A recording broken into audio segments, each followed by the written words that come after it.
Cara menghitung HPL termudahnya adalah menggunakan rumus plus 7 min 3 plus 1. Apa itu maksudnya? Plus 7 yang pertama itu adalah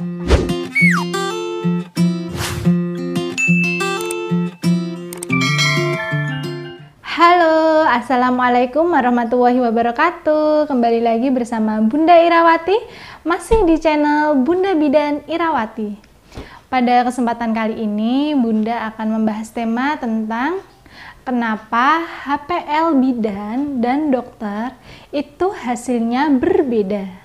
Nah, jawabannya lebih detail lagi, lebih jelas lagi akan Bunda jelaskan. Tapi sebelumnya, bagi ibu-ibu yang belum subscribe, silahkan subscribe channel ini dan nyalakan lonceng notifikasinya supaya ibu-ibu semua di rumah tidak ketinggalan materi-materi dari Bunda selanjutnya. Baik, langsung saja Bunda akan menjelaskan kenapa HPL dari bidan dan dari dokter waktu USG itu hasilnya kadang-kadang itu berbeda. Nah, yang pertama dari bidan dulu. Bidan biasanya membuat HPL atau hari perkiraan lahir itu tanggal sekian. Dari mana bidan bisa menentukan HPL ibu yang sedang hamil? Bidan ketika melakukan pemeriksaan kehamilan yang pertama itu memberikan pada pasiennya menentukan HPL atau hari perkiraan lahir. HPL oleh bidan itu ditentukan dari hari pertama haid terakhir. Hari pertama haid terakhir itu menentukan usia kehamilan. Jadi misalkan Bunda hari pertama haid terakhirnya itu pada tanggal 15 bulan Desember tahun 2020, kapan HPL-nya? Cara menghitung HPL termudahnya adalah menggunakan rumus plus 7 min 3 plus 1. Apa itu maksudnya? Plus 7 yang pertama itu adalah tanggal hari menstruasi pertama Bunda. Tanggal berapa itu di plus 7. Misalkan seperti contoh tadi Bunda menyebutkan yaitu tanggal 15. Tanggal 15 plus 7 itu hasilnya tanggal 22. Jadi ketemunya tanggal 22. Kemudian di min 3 atau dikurangi 3 bulannya. Tadi bulan Desember. Jadi bulan Desember itu bulan 12 dikurangi 3, yaitu hasilnya adalah bulan 9 atau bulan September. Kemudian setelah dikurangi 3 di plus 1.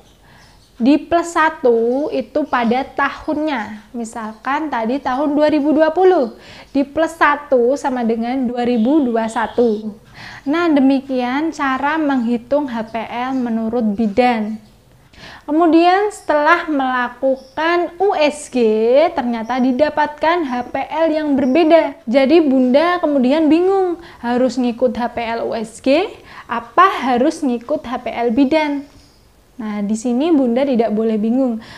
Karena ketika USG, dokter benar-benar mengukur keadaan janin ibu dari besarnya janin ibu, berat badan dari lingkar perutnya, dari lingkar kepalanya, dari panjang badannya, dari struktur tulangnya, dari organ-organnya. Dari hasil pemeriksaan semuanya itu ditentukan dan ditemukan yang namanya HPL melalui USG.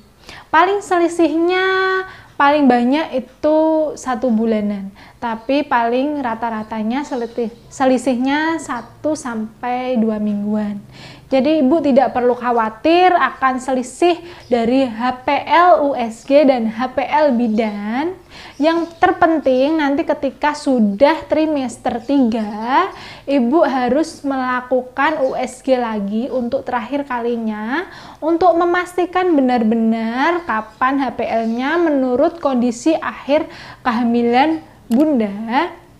Jadi di akhir kehamilan nanti di usia sekitar 38, 39, 40 minggu, bunda harus USG lagi yang terakhir sebelum menjelang persalinan untuk mengetahui HPL-nya dari keadaan janin ibu di dalam perut. Dari hasil USG yang terakhir ini di trimester 3 itu biasanya sudah benar-benar tepat perhitungannya untuk menentukan hari perkiraan lahirnya.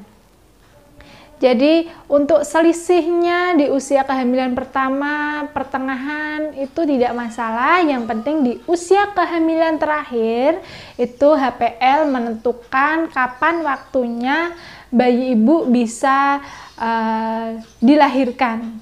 Tapi perlu bunda ingat, perlu ibu ingat bahwa HPL itu hanya hari perkiraan lahir. HPL bukan hari pasti lahir.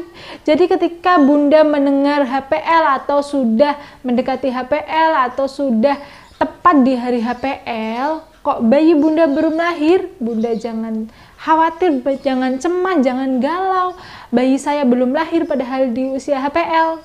Bunda harus ingat, HPL bukan hari pasti lahir, tapi hari perkiraan lahir. Karena hari perkiraan lahir itu tidak bahasanya tidak wajib nih harus lahir di hari tepat di hari HPL, itu bayi tidak wajib lahir. Jadi karena hari perkiraan lahir, jadi ada jangka waktunya. Kapan jangka waktunya? Yaitu 2 minggu sebelum hari perkiraan dan 2 minggu setelah hari perkiraan. Jadi jangka waktunya adalah 4 minggu. Misal ini HPL-nya 2 minggu sebelum hari perkiraan sampai 2 minggu setelah hari perkiraan lahir, itu waktu dedeknya lahir. Kapan waktunya? Ya di hari-hari ini, 4 minggu ini. Bisa 2 minggu kurang dari HPL, bisa 2 minggu lebih dari HPL. Jadi walau bunda sudah lebih dari HPL, bayi bunda belum lahir, bunda tidak perlu khawatir karena bunda masih memiliki waktu 2 minggu lagi untuk menunggu bayi bunda lahir. Dengan syarat dari hasil USG, hasil pemeriksaan semuanya menunjukkan bayi bunda masih sehat, detak jantungnya masih normal, kondisi plasenta atau ari-arinya tidak mengalami pengapuran, atau kondisi tali pusatnya tidak ada lilitan tali pusat yang banyak, kemudian kondisi air ketubannya masih cukup, tidak keruh, kemudian kondisi tubuh bunda pun masih sehat, masih tidak mengalami tensi yang tinggi. Semua kondisi tersebut masih bisa untuk diteruskan sampai adanya kontraksi persalinan. Bunda perlu ingat kalau HPL itu hari perkiraan lahir, jaraknya bisa 2 minggu lebih dari HPL atau 2 minggu kurang dari HPL. Mulai sekarang bunda harus tetap semangat, tetap fokus, tetap tenang dan rileks menghadapi proses kehamilan dan persalinannya nanti supaya semuanya berjalan lancar tanpa suatu halangan apapun. Demikian yang dapat bunda sampaikan pada kesempatan kali ini. Kurang lebihnya bunda mohon maaf. Wassalamualaikum warahmatullahi wabarakatuh. Dadah.